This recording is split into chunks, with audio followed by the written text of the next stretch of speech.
the surface, Stray looks like a simple adventure game about an adorable cat making its way through a post-apocalyptic cyberpunk world.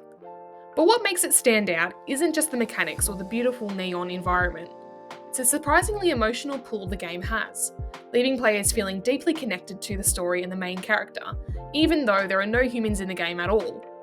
And that's the research question I want to explore. Why is Stray so emotionally compelling to players despite its lack of human characters?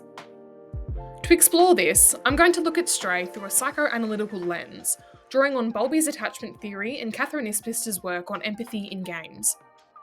Bowlby argues that people form attachments not only as children, but throughout their lives.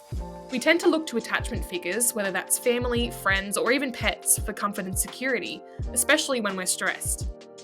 In Stray, I believe that the player is prone to naturally projecting that kind of attachment onto our cat protagonist. From the very beginning, the cat is shown as vulnerable. It's separated from its family, it's tiny in comparison to its environment, and it's entirely dependent on allies like the small robot companion B12 for survival.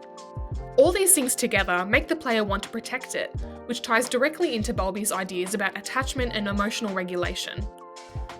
Isbister builds on this by showing how games create empathy through interactivity. She explains that when players share goals with avatars and take on their struggles, they build powerful emotional connections. In Stray, the cat's goals appear to be quite simple: survival and reunion with its family, but those are universal and easy for players to connect with. The design also plays a huge role. The animations are adorable and lifelike, which makes the character instantly lovable. And because the cat doesn't speak or can't explain itself, players end up projecting their feelings onto it, like grief, love, and fear, which makes the experience deeply personal.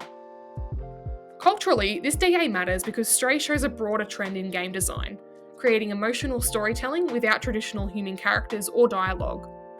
Nowadays, we can understand that there are multiple different ways that audiences like to enjoy games, whether it be for story and emotion, exploration, or relaxation. It's no longer all about challenge or competition. Analysing Stray in a psychoanalytical way not only helps us understand why the game feels so moving, but also challenges the idea that human characters are necessary for meaningful storytelling in the first place. So, overall, my project will investigate through a psychoanalytical lens how Stray builds emotional connections using non-human characters. And by breaking this down, I hope to show how games like Stray create powerful experiences, and why it's simply just a really great example of an emotionally compelling game.